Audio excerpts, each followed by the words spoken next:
Hey guys! First of all, a big thank you to everyone who always supports me and my channel. In today's run I want to show you how I grow a Northern Lights XXL cross apple crumble. I haven't found a suitable name yet, so feel free to write me your ideas in the comments. I crossed the strain myself and wanted to see what would come out of it. A few months ago, an apple crumble plant hermit and I used it to pollinate an Auto Northern Lights XXL. I germinated 5 seeds from the resulting seeds, kept the best phenotype and grew it to completion.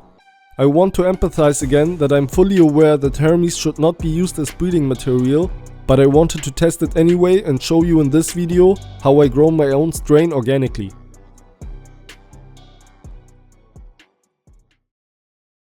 To germinate, I filled an 8-liter fabric pot with lightly pre-fertilized soil that you can get from any grow shop.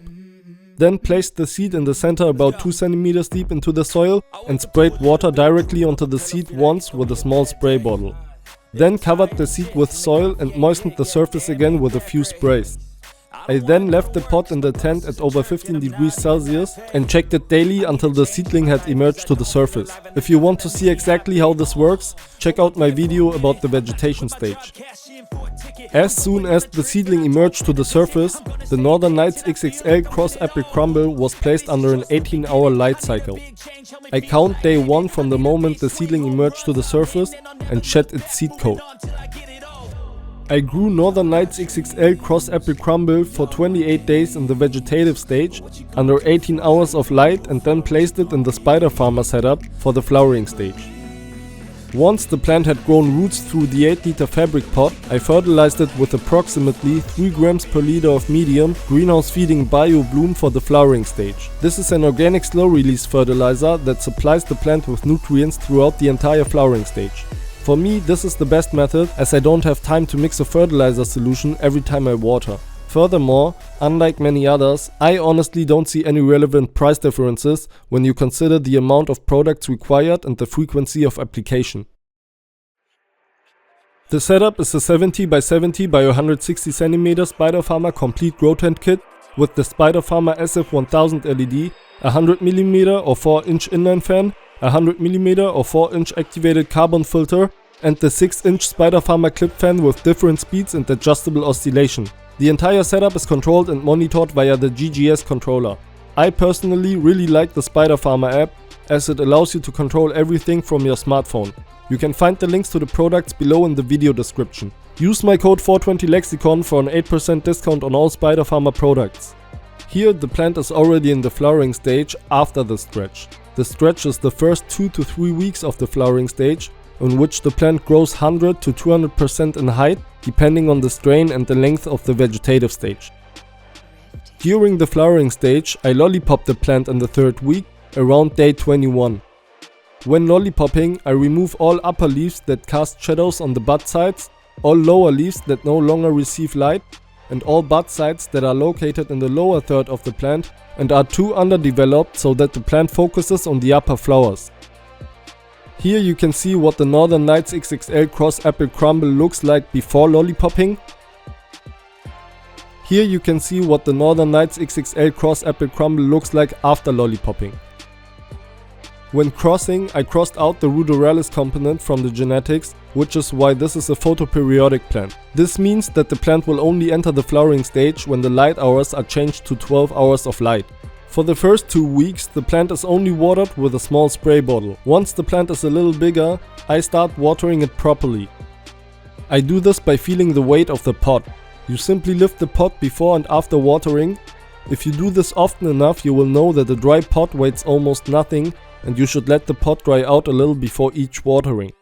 The amount of water is simply always adjusted to the plant's drinking behavior. If the pot dries out too quickly, I water it more the next time, but always make sure not to overwater. It is better to give too little water than too much. I water with tap water that has been left to stand for 12 to 24 hours. I don't adjust the pH value and I don't use liquid fertilizers. I didn't top the plant or removed any side shoots as I initially assumed that this is an automatic plant.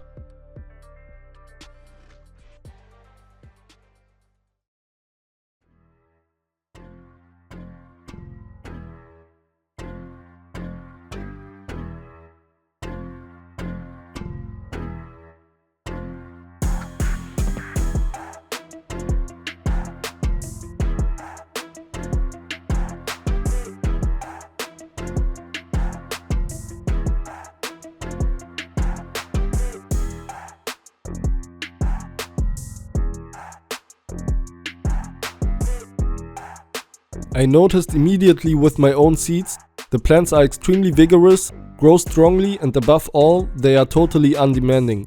They react very stably to different conditions and are significantly less susceptible to stress factors.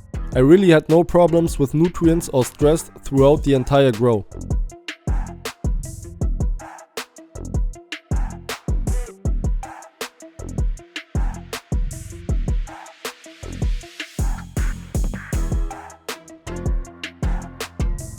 I want to emphasize again that this is a home grow and not a commercial grow.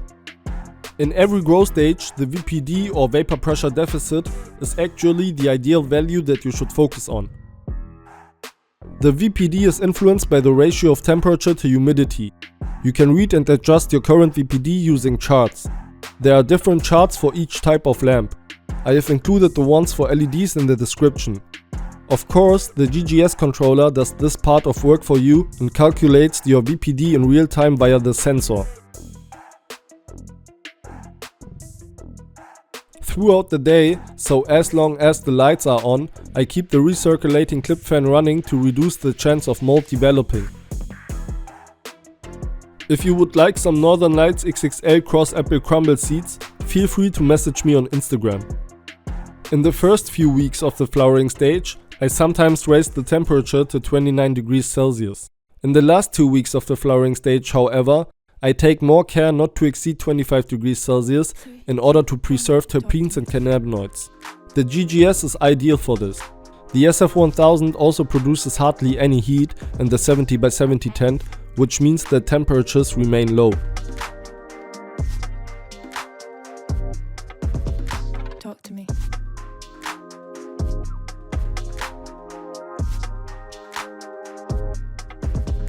Okay.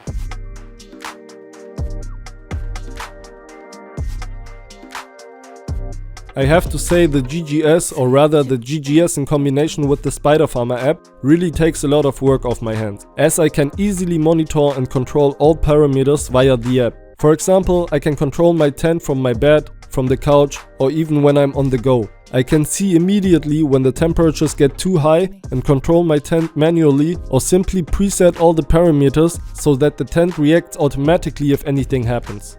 I feel like I don't need to do anything except watering and repotting. The late discoloration, yellowing and drying out of the leaves is intentional. At the end of the flowering stage, i.e. the life of the plant, it consumes all the nutrients from the leaves and then sheds them off. This process is also known as flushing and ensures that less chlorophyll has to be broken down in the end product, resulting in a smoother and more flavorful smoke.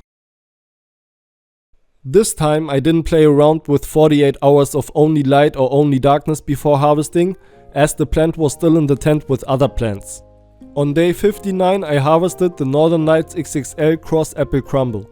To dry it, I hung the whole plant upside down after removing all the larger leaves, i.e. the fan leaves.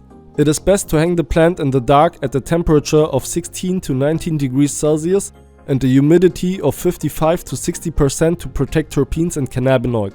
Drying the plant took about 10 days. This is what the buds look like after drying, and the total harvest amounted to about 38 grams. I must say I'm really very happy with this run.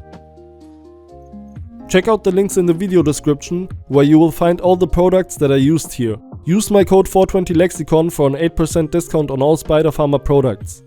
If you liked the video, please leave a like, subscribe to the channel for more growing videos and to support me. Otherwise, thank you for watching the video up to this point, and I'll see you in the next run.